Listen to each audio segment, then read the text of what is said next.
You ever just sit there and wonder, what the hell happened to this country? Because the truth is, you're not crazy. It's not in your head. The United States has become a pressure cooker and you're living in it, burning from all sides. You're working more hours than anyone else in the developed world. Yet over 60% of Americans live paycheck to paycheck. Medical debt, it's crushing 41% of adults, even with insurance. The average rent in major cities has now crossed $2,200 a month, while wages have barely moved since the 70s. And for the first time in modern history, 51% of young Americans say they're considering leaving the country for good. This isn't some dramatic escape fantasy. It's a survival plan. Because when food prices are up 25% since 2020, when 1 in 5 Americans has medical debt they can't pay off, and when even full-time workers can't afford a one-bedroom apartment in 99% of U.S. counties, you're not chasing the American dream anymore. You're dodging the American collapse. So let's break it down. Here's why more and more Americans are packing up and leaving for good. Because working hard doesn't work anymore. There was a time when being a hard worker meant something. You could grind 40 hours a week, come home with sore feet and calloused hands, but at least you knew the roof over your head was paid for and dinner was in the oven. That world is gone. That fantasy, dead.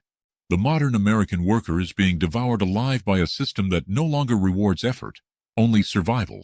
According to the U.S. Bureau of Labor Statistics, real hourly wages, that's wages adjusted for inflation, are now lower than they were in 1973. You read that right. Half a century of progress, and we've regressed. Workers are clocking in longer hours than any other developed country, more than Germany, more than Japan, and we're still broke. Over 61% of U.S. adults are living paycheck to paycheck as of 2025. That includes nearly 4 in 10 people making over $100,000 a year. It's not just poor people struggling, it's the middle class too. We've built a country where you can work full-time and still not afford rent, health insurance, groceries, gas, and a little breathing room. The American dream has mutated into a treadmill where no matter how fast you run, the finish line just keeps moving further back. And now people are saying enough. They're packing their bags and heading to countries like Portugal, Mexico, Thailand, or even Romania, where your dollar stretches and your labor is respected. You don't have to be rich to live with dignity anymore. You just have to be willing to leave. And for many, that's the first step to finally breathing again, because the math just doesn't add up anymore. Let's do the math real quick because something ain't right and we all feel it. Median rent in the U.S. is now over $2,100 a month as of 2025. In cities like San Diego and New York, you're looking at over $3,000 just to keep a roof over your head. Meanwhile, the median wage is $58,000 a year, which after taxes leaves you with about $3,600 a month, if you're lucky. So what happens when rent eats up 70% of your paycheck before you even get to groceries, utilities, transportation, medical bills, student loans, or diapers for your kid? You get a nation of people underwater, financially suffocating, and quietly panicking. 35% of Americans now have $0 in savings. Zero. Nothing to catch them if they fall. And let's talk about home ownership, the supposed golden ticket to stability. The average home price in the U.S. is $420,000 in 2025. To even afford that, you'd need to be making well over $100K, have zero debt, and somehow save a 20% down payment during a time when eggs cost $6 and your car insurance just doubled. That's not real life. That's a joke. People are waking up to the fact that this system wasn't built to lift you up. It's designed to milk you dry and spit you out. That's why Americans, smart ones, desperate ones, brave ones, are doing the unthinkable, selling what they can, buying a one-way ticket out, and starting over in places where the math actually makes sense. Because over here, the numbers only add up to exhaustion and empty cupboards, because the health system is just a paywall for survival. Let's get one thing straight. Healthcare in America is not healthcare. It's a subscription service to pain management, with the promise that if you stop paying, you die. That's not dramatic. That's the lived experience of 27.6 million uninsured Americans as of 2024, and it's only getting worse. Even for the lucky ones who do have insurance, the average deductible is now $2,125 per year, meaning you have to cough up $3,000 before your coverage even kicks in. A visit to the ER for a sprained ankle? That's $2,000. Insulin, $300 a vial. Mental health therapy? Forget it. Most therapists don't take insurance because reimbursement rates are garbage. People are choosing between prescriptions and groceries, delaying cancer screenings, ignoring chronic pain, dying of preventable diseases. The U.S. ranks last in healthcare outcomes among high-income nations, and yet we spend twice as much per capita. It's a scam. And worst of all, it's emotionally crushing. Imagine having to crowdsource your chemo. Imagine watching your child suffer because the insurer denied coverage. That kind of trauma changes people, it breaks them. And a growing number of Americans are saying, never again. They're moving to places like Costa Rica, where public health care is affordable and competent. They're relocating to Spain, where a broken bone won't bankrupt you. They're heading to France, where maternal mortality isn't rising like it is in the U.S. This isn't about chasing paradise. It's about escaping a meat grinder that profits off your suffering. And once people realize that freedom can actually mean access to a doctor, they don't look back, because the culture is eating itself alive. You ever feel like America doesn't feel like America anymore? Like the soul of the place has been hollowed out, pumped full of rage, and sold to the highest bidder? It's not just about politics, though that's part of it. It's this general sense of permanent outrage, mass loneliness, and the constant feeling that no one trusts anyone anymore. Social trust, the glue that holds a society together, is at an all-time low. People are more divided than ever, not just on issues, but on basic reality. One side thinks climate change is fake. The other side thinks the world's going to end in a decade, and everyone's screaming into their phone screens like it's going to fix anything. Mental illness is skyrocketing. Depression among adults is now affecting 33% of the population, according to Gallup. Young people are lonelier than ever. Half of adults under 30 report having no close friends. And the worst part? We don't even have spaces anymore to come together and be human. Malls are dying. Churches are empty. Even parks are being replaced by condos. You want community in America? Good luck finding it between your third job and your $900 car payment. And so people are checking out. But not into apathy, into action. They're going to countries where people still eat together at night, where neighbors help each other, where kids play in the street instead of scrolling TikTok for 9 hours a day.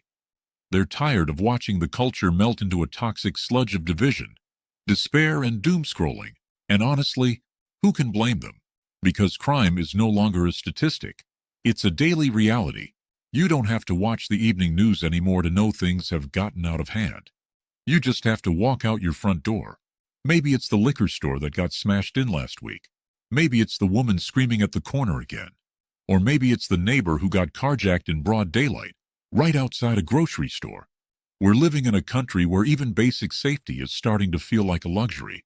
Violent crime might be down in some places according to the FBI's cherry-picked stats, but try telling that to people in Oakland, in Chicago, in Philadelphia, where car theft is up over 500% in some neighborhoods since 2019. And organized retail crime, that's no myth. The National Retail Federation reports losses of over $112 billion due to theft in 2023 alone. That's not a petty shoplifter, that's full-blown criminal networks running wild while police departments are understaffed and DA offices are playing politics. But it's not just crime, it's the fear of crime, the paranoia, the tension, the feeling like you have to watch your back every time you walk to your car. Moms carrying tasers, dads sleeping with one eye open, seniors too afraid to walk their dogs after sundown. And let's not forget the school lockdowns, the active shooter drills, the bulletproof backpacks. We've normalized insanity, and so people are checking out. They're leaving for countries where gun violence isn't a daily headline, where kids can ride their bikes without fear, and where the term mass shooting isn't just background noise. Safety isn't just about crime rates, it's about peace of mind. And in America, peace is something money can't even buy anymore, because the education system is failing generations. Let's talk about the kids for a second. Because if there's one thing every parent wants, no matter where they're from, it's for their child to have a better shot than they did. But what do you do when the system meant to build your child's future is barely hanging on by a thread? The American education system is falling apart at the seams. Public school funding is tied to property taxes. So if you're poor, your kid gets a poor education. That's not just unfair, that's designed. According to the National Center for Education Statistics, 79% of U.S. 8th graders are not proficient in math and reading scores, the lowest they've been in 30 years. Teachers are underpaid, overworked, and fleeing the profession in droves. Over 567,000 educators left between 2020 and 2023. And what are parents doing? They're scrambling. Private schools cost more than rent. Charter schools have waiting lists like luxury apartments. And homeschooling? That requires time, money, and privilege most people don't have. Meanwhile, the college system is no better.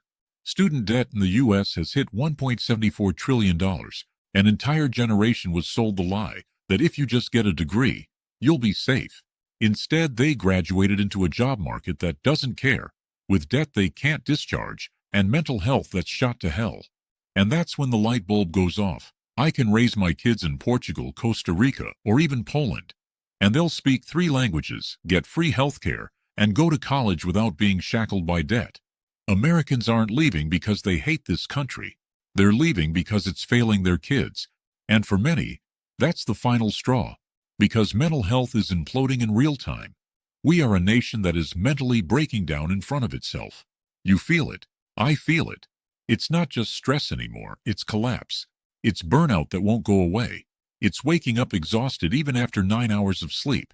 It's 10 million people a year thinking seriously about ending their lives, and almost no one talking about it out loud. The United States has the highest suicide rate of any wealthy nation, 14.1 per 100,000 people, and yet access to mental health care? Still behind a paywall. The average therapy session costs between $100 and $250. Insurance either doesn't cover it, or makes it impossible to find someone who's taking new patients. And let's not forget the root causes: skyrocketing cost of living, isolation, family breakdown, screen addiction, endless political polarization, medical debt, job insecurity, the climate crisis, and a social media landscape that profits off of despair. We are marinating in a cocktail of stress hormones and then expected to just carry on like it's fine, but it's not. The CDC reports that 57% of teen girls in America felt persistently sad or hopeless in 2023, the highest level ever recorded. That's not a warning sign, that's an alarm bell. And so more and more Americans are asking, what if I don't have to feel like this? What if I could actually feel okay again? Countries like Sweden, Japan, and the Netherlands are pouring billions into mental health infrastructure.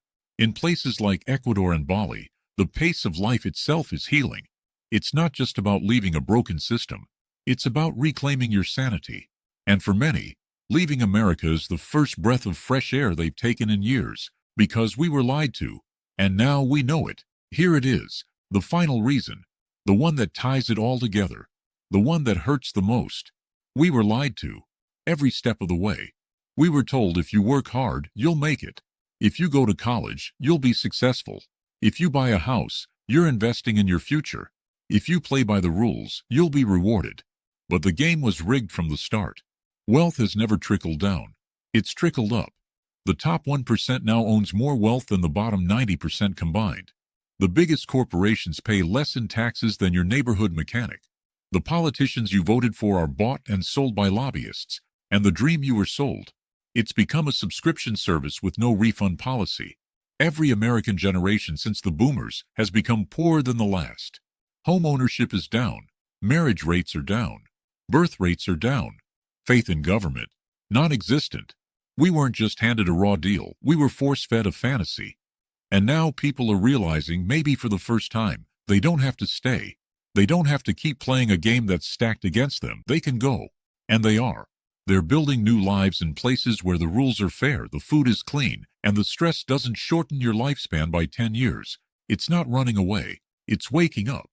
And when you finally stop believing the lie, you start building a life that's yours, not one you were guilt-tripped into accepting. And that's freedom. So if you're sitting there thinking, am I the only one who feels this way? You're not. Millions of Americans are waking up every day and realizing this system isn't broken. It was built this way. Built to keep you working more for less. Built to make you question your worth. Built to make you feel guilty for wanting something better. And now, people are leaving. Not because they hate this country, but because they can't survive in it anymore. They're chasing peace, affordability, dignity, and for the first time in a long time, hope. Because when 61% of Americans can't afford a $1,000 emergency, when over half of renters are officially cost-burdened, when people are working full-time and still going hungry, that's not a life. That's a slow-motion collapse. So if you've been feeling it too, like the walls are closing in, you're not crazy. You're paying attention. And maybe, just maybe, it's time to stop surviving and start living somewhere that lets you. Because the truth is, you don't have to stay stuck. You just have to be brave enough to go.